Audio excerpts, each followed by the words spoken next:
Hello friends, എല്ലാ video ക്രിയേറ്റേഴ്സിൻ്റെയും അതുപോലെ തന്നെ ഫോട്ടോഗ്രാഫി ഇഷ്ടമുള്ള അല്ലെങ്കിൽ ഫോട്ടോ എടുക്കാൻ ഇഷ്ടമുള്ള എല്ലാവരും ഒരു സ്വപ്നമാണ് സ്വന്തമായിട്ടൊരു ക്യാമറ. അതുപോലെ തന്നെ എൻ്റെയും വലിയൊരു സ്വപ്നമായിരുന്നു ഒരു ക്യാമറ വാങ്ങാന്നുള്ളത്. ഒരുപാട് നാളത്തെ കാത്തിരിപ്പിന് ശേഷം നമ്മുടെ ട്രാവലോടെക് ചാനലിൽ ഒരു ക്യാമറ സ്വന്തമാക്കിയിരിക്കുന്നു. ട്രാവലോടെക്കിൻ്റെ മാത്രമല്ല, എൻ്റെയും ഫസ്റ്റ് ക്യാമറയാണ് സോണി ZV-1 അല്ലെങ്കിൽ സോണി ZV-1. അപ്പോൾ ഈ ക്യാമറയുടെ ഒരു അൺബോക്സിങ് വീഡിയോ ആണിത്. ഈ ബോക്സ് കണ്ടാൽ കുറച്ച് ഡാമേജ്ഡ് ആയിട്ടൊക്കെ മനസ്സിലാക്കാൻ കഴിയും. അപ്പോൾ അതിന് കുറച്ച് നെഗറ്റീവ് കാര്യങ്ങൾ പറയാനുണ്ട്. പക്ഷേ വീഡിയോയുടെ ഫസ്റ്റ് നമ്മൾ നെഗറ്റീവ് സംസാരിക്കണില്ല. നമുക്ക് ആദ്യം എന്തായാലും ഇതിൻ്റെ അൺബോക്സിങ് ചെയ്യാം. ലാസ്റ്റ് നമുക്ക് ആ സംഭവം എന്താണെന്ന് സംസാരിക്കാം. അപ്പോൾ ട്രാവൽടെക്കിൻ്റെ പുതിയൊരു വീഡിയോയിലേക്ക് എല്ലാ സുഹൃത്തുക്കൾക്കും ഒരിക്കൽ കൂടി സ്വാഗതം. ഞാൻ ശ്യാംലാൽ.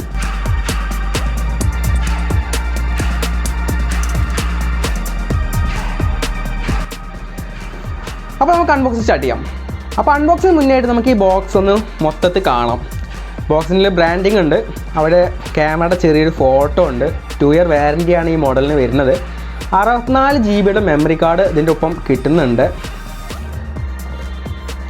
ഇവിടെ അതിൻ്റെ പ്രൈസും ബാക്കി ഡീറ്റെയിൽസും ഒക്കെയാണ് കാണിക്കണത്. ഇതിൽ കാണിച്ചിരിക്കുന്നത് 67,990 രൂപ, 68,000 രൂപ ഇതിൽ കാണിച്ചിട്ടുള്ളത്. പക്ഷേ ഇപ്പോൾ ആമസോണിൽ എക്സ്ക്ലൂസീവ് ആണെന്ന് എനിക്ക് തോന്നുന്നു. ആമസോണിൽ ഇതിൻ്റെ റേറ്റ് ഏകദേശം 60,000 രൂപയാണ്. ഇത് 2 ടൈപ്പിൽ വരുന്നുണ്ട്.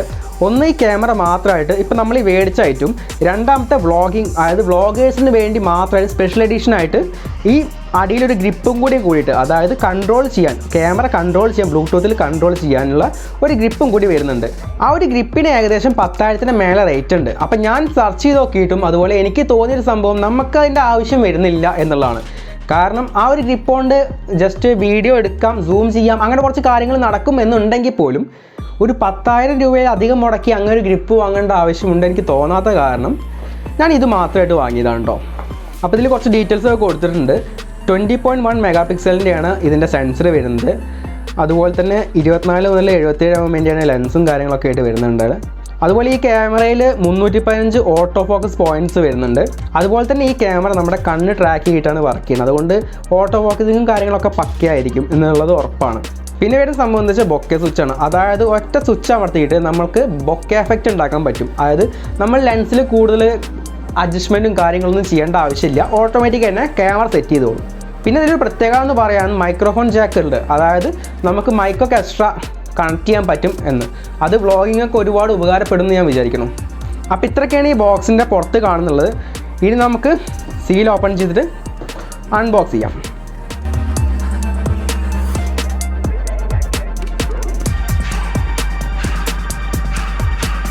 ഇതിൻ്റെ കൂടെ തന്നെ ഉള്ള മെമ്മറി കാർഡ് ഇവിടെ കൊടുത്തിട്ടുണ്ട്. 64 GB ആണ്. അത് നമുക്ക് ലാസ്റ്റ് നോക്കി നോക്കാം കേട്ടോ. ഇതിലൊരു പേപ്പർ എന്തോ ഉണ്ട്. പേപ്പർ എന്താണെന്ന് വെച്ച് കഴിഞ്ഞാൽ പേപ്പർ വേണ്ട, അത് വാറൻറ്റിയുടെ സർവീസ് കൂപ്പണും വാറൻറ്റി കാർഡും കാര്യങ്ങളൊക്കെയാണ് ഈ മുൻഭാഗത്തിൽ വരുന്നത്. പിന്നെ വരുന്നത് എന്താ വെച്ചാൽ സോണിൻ്റെ ഓതറൈസ്ഡ് സർവീസ് സെൻറ്ററുകൾ എവിടെയൊക്കെയുള്ളത് എന്നുള്ളതിൻ്റെ ഒരു സംഭവമാണ്. ഓഹോ, ഇതാണ് നമ്മുടെ ക്യാമറ. അങ്ങനെ ഹെവി വെയിറ്റ് ഒന്നും പറയാൻ പറ്റില്ല. ഇത് നമുക്ക് ഓപ്പൺ ചെയ്യാം. അതിന് മുന്നേ ബാക്കി എന്തൊക്കെയുള്ളത് നോക്കി നോക്കാം.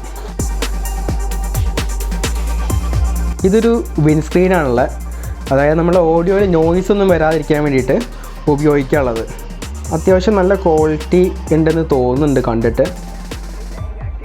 പൂച്ചയുടെ ദേഹത്തൊക്കെ തോന്നുന്ന അതേ ഒരു ഫീലാണ് ഇതിൻ്റെ മുകളിൽ തൊടുമ്പോൾ ഉള്ളത് കേട്ടോ. പിന്നെ ഒരു കേബിളാണ്, ചാർജിങ് കേബിളാണ്, സാധാരണ കേബിള്.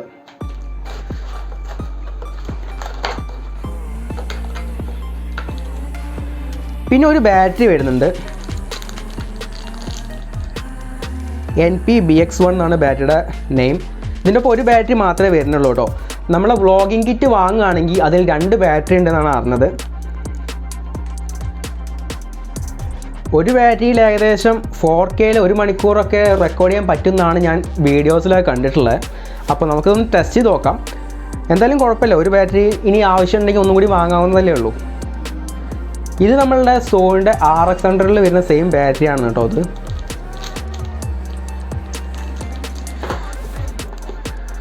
അപ്പോൾ ഇത്രയും കാര്യങ്ങൾ ഇതിലുള്ളൂ. നമുക്ക് മെമ്മറി കാർഡ് ഒന്ന് ചെക്ക് ചെയ്ത് നോക്കാം.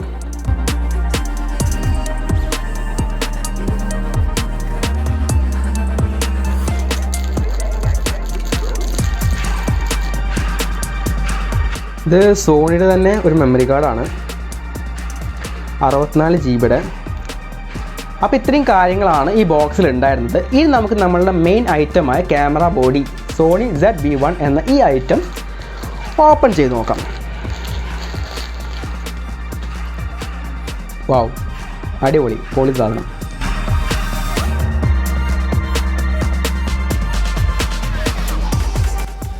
നല്ല ബിൽഡ് ക്വാളിറ്റിയാണ് ഫസ്റ്റ് ഇംപ്രഷനിൽ തന്നെ എനിക്ക് തോന്നിയിട്ടുള്ളത് കേട്ടോ.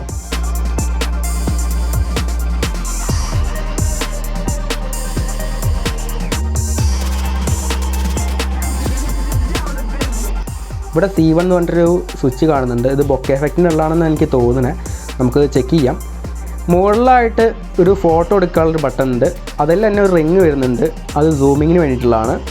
പിന്നെ വീഡിയോ റെക്കോർഡ് ചെയ്യാൻ വേണ്ടിയിട്ട് സ്പെഷ്യലായിട്ട് ഒരു വീഡിയോ റെക്കോർഡിംഗ് ബട്ടൺ കൊടുത്തിട്ടുണ്ട്. അത് നല്ലൊരു സംഭവമായിട്ട് എനിക്ക് തോന്നി. കാരണം നമുക്ക് രണ്ടും കൂടി ഒന്നിലാവുമ്പോൾ ഉള്ള കൺഫ്യൂഷനും കാര്യങ്ങളൊക്കെ ഒഴിവാക്കാൻ, കുറച്ചൊരു സ്പീഡാക്കാൻ കാര്യങ്ങളൊക്കെ. പിന്നെ മോഡ് ചെക്ക് ചെയ്യാനുള്ള ഒരു ബട്ടൺ ഉണ്ട്. ഇത് ഓൺ ഓഫ് ബട്ടണാണ്. ഇത് നമ്മുടെ മൈക്കിൻ്റെ ക്യാബിനാണ്. നമുക്ക് വേണമെങ്കിൽ ഫ്ലാഷും കാര്യങ്ങളൊക്കെ യൂസ് ചെയ്യാം. അതല്ലെങ്കിൽ നമ്മുടെ വിൻ നോയ്സിൻ്റെ സംഭവം ഇതിലാണ് കണക്ട് ചെയ്യേണ്ടത്. അപ്പോൾ അതാണ് അതൊക്കെ.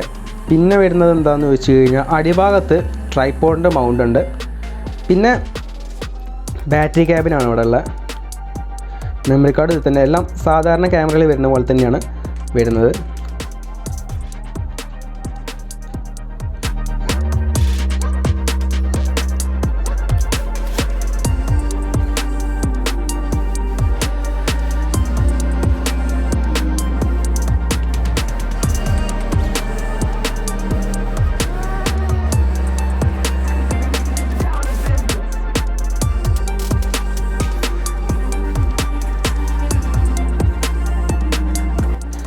എനിക്കിതിൽ ഇഷ്ടപ്പെട്ട വേറൊരു സംഭവം എന്ന് വെച്ചാൽ ഇതിൻ്റെ സ്ക്രീനാണ്. അതായത് നമുക്ക് യൂസ് ചെയ്യാം ഈസി ആയിട്ട്. മുകളിലെ ഷോട്ടും ചോട്ടിലെ ഷോട്ടും എല്ലാം ഈസി ആയിട്ട് എടുക്കാൻ പറ്റും എന്നുള്ളതാണ് ഇതിൻ്റെ ഒരു ഗുണമുള്ളത്.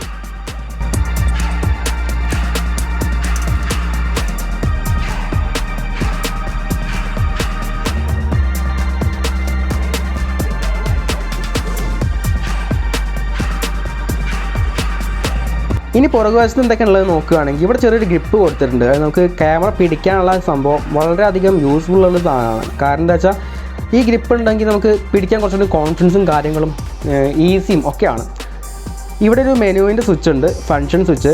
പിന്നെ ഇത് കൺട്രോളാണ്, ഡിസ്പ്ലേ കൺട്രോളും കാര്യങ്ങളൊക്കെ ചെയ്യാനുള്ള സംഭവങ്ങളാണ്. ഡീറ്റിൻ്റെ ബട്ടൺ, പ്ലേയുടെ ബട്ടൺ. അപ്പോൾ ഇത്രയും കാര്യങ്ങളാണ് ഈ ക്യാമറ കണ്ട ഉടനെ നമുക്ക് മനസ്സിലാവുന്നത്. ഇനി നമുക്കിതിൽ ബാറ്ററി മെമ്മറി കാർഡൊക്കെ ഇട്ട് ഓൺ ചെയ്ത് നോക്കാം.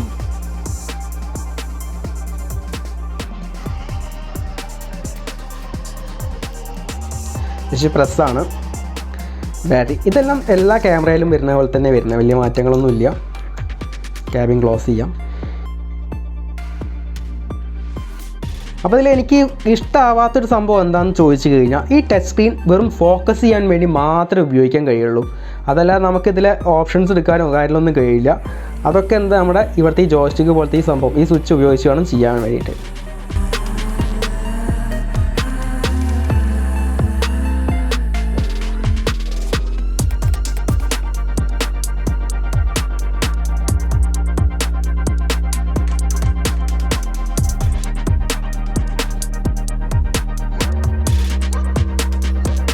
അപ്പോൾ ഓൺ ആയിട്ടുണ്ട് കേട്ടോ.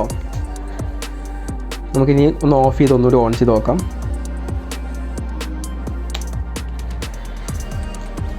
ഇതെന്നെ ഇമ്പ്രസ് ചെയ്ത ഒരു പ്രത്യേക ഐറ്റം ഉണ്ട് കേട്ടോ. എന്താണെന്ന് വെച്ച് കഴിഞ്ഞാൽ നമ്മൾ ഈ ഡിസ്പ്ലേ ഓൺ ചെയ്യുമ്പോൾ തന്നെ നമ്മുടെ ക്യാമറ ഓൺ ആവുന്നു. അതിനോടൊപ്പം തന്നെ ഈ ബട്ടൺ യൂസ് ചെയ്യേണ്ട ആവശ്യം വരുന്നില്ല എന്നുള്ളതാണ് അതിൽ കാര്യം.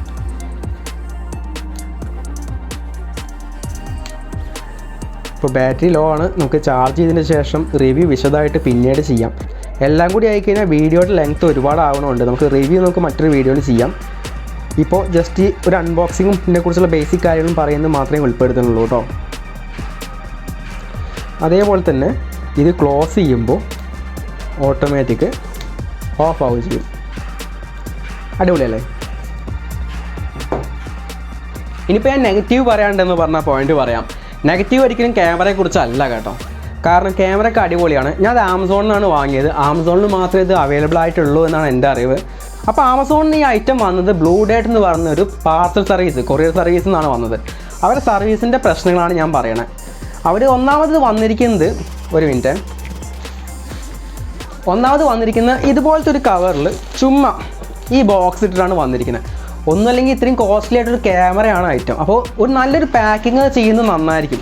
കാരണം ആമസോൺ തന്നെ ഞാൻ മേടിച്ച പല ഐറ്റംസും, ഞാൻ മുന്നേ മേടിച്ച നോട്ട് 8 Pro അടക്കം ഒരുപാട് കവറിങ് കാര്യങ്ങളും സേഫ് ആയിട്ട് വന്നതാണ്. അതായത് എങ്ങനെ വീണാലും ഒരു പ്രശ്നം പറ്റാത്ത തരത്തിൽ വളരെ സേഫ് ആയിട്ടാണ് അവർ എത്തിച്ചിട്ടുണ്ടായിരുന്നത്. പക്ഷേ ഇവരുടെ ഈ കൊറിയർ സർവീസിൽ ഈ സംഭവം കണ്ടപ്പോൾ എനിക്ക് ഭയങ്കരമായിട്ട് സത്യം പറഞ്ഞാൽ വിഷമമായി. കാരണം നമ്മൾ ഈ ക്യാമറ എന്നൊക്കെ പറഞ്ഞാൽ ഒരുപാട് ആഗ്രഹിച്ച് ഒരുപാട് നാളും കാശ് കൂട്ടി വെച്ചൊക്കെ വാങ്ങുന്ന ഐറ്റമാണ്. അപ്പോൾ അങ്ങനൊരു സംഭവം എത്തുമ്പോൾ അതിൻ്റേതായിട്ടുള്ളൊരു പരിഗണന കിട്ടാതെ വരുമ്പോഴുള്ള വിഷമം അതിപ്പോൾ കണ്ടാൽ തന്നെ അറിയാം. ഇത് മൊത്തം എവിടേക്കോ ഇടിച്ച് ഒക്കെ ആയിട്ടാണ്. എന്തോ ഭാഗ്യത്തിന് ക്യാമറയ്ക്ക് കംപ്ലൈൻ്റ് ഒന്നും ഇല്ലയെന്ന് തോന്നുന്നുണ്ട്. ഞാൻ യൂസ് ചെയ്ത് നോക്കിയിട്ടില്ല, ജസ്റ്റ് അൺബോക്സ് മാത്രമേ ഉള്ളൂ. അപ്പോൾ ഒന്ന് യൂസ് നോക്കി അറിയാൻ പറ്റും എന്തെങ്കിലും കംപ്ലൈൻറ്റ് ഉണ്ടോ എന്നൊക്കെ അറിയാൻ പറ്റുള്ളൂ. അപ്പോൾ ഇതിൻ്റെ ഫസ്റ്റ് എക്സ്പീരിയൻസ് അല്ലാത്ത കാരണമാണ് ഞാനിപ്പോൾ ഒരു വീഡിയോയിൽ കൂടെ പറയുന്നത്. ഇതിന് മുന്നേ ഞാൻ ഒരു മദർ ബോർഡ് ഓർഡർ ചെയ്തിട്ടുണ്ടായിരുന്നു. അത് ബ്ലൂ ഡേർട്ടിൻ്റെ എടപ്പാളിലുള്ള ഒരു കൊറിയർ സർവീസിലേക്കാണ് വന്നിട്ടുണ്ടായിരുന്നത്.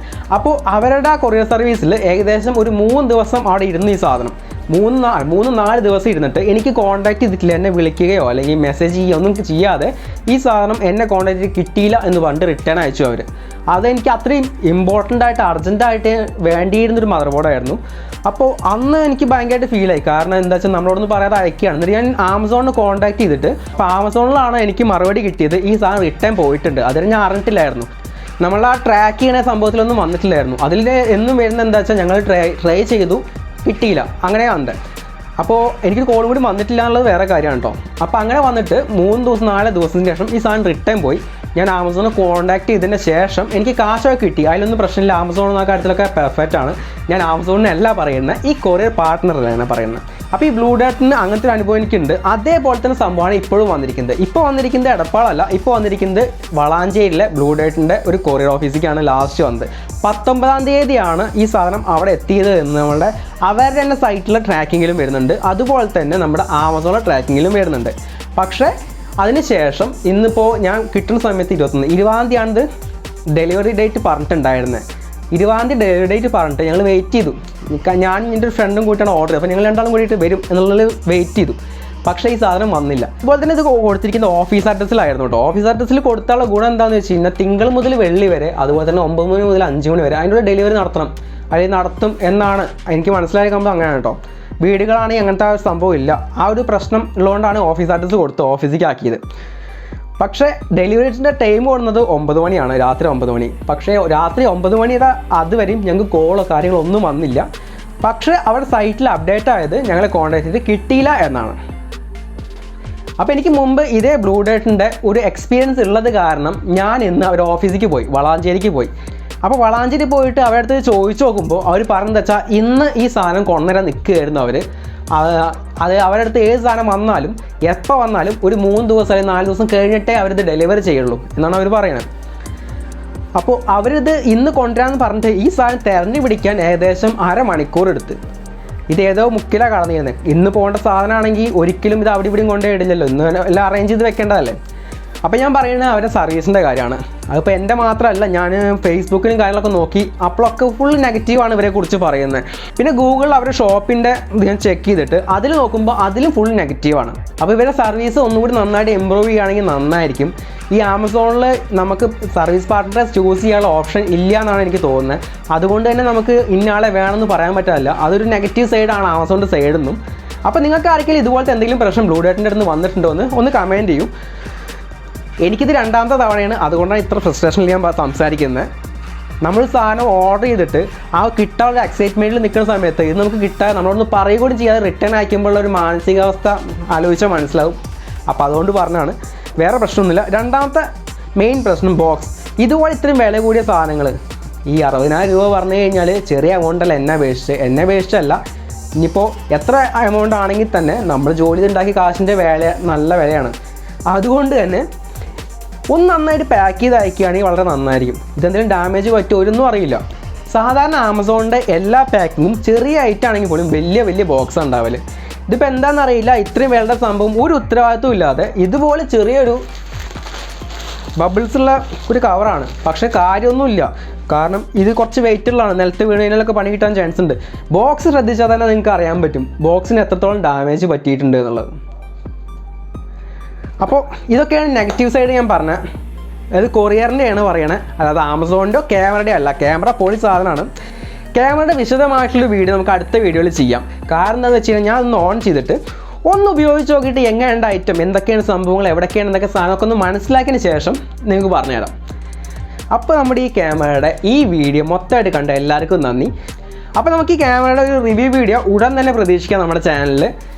അപ്പോൾ ആ വീഡിയോയിൽ നമുക്ക് വിശദമായിട്ട് ഇതിനെക്കുറിച്ച് സംസാരിക്കാം. അപ്പോൾ വീഡിയോ കണ്ട എല്ലാവർക്കും നന്ദി.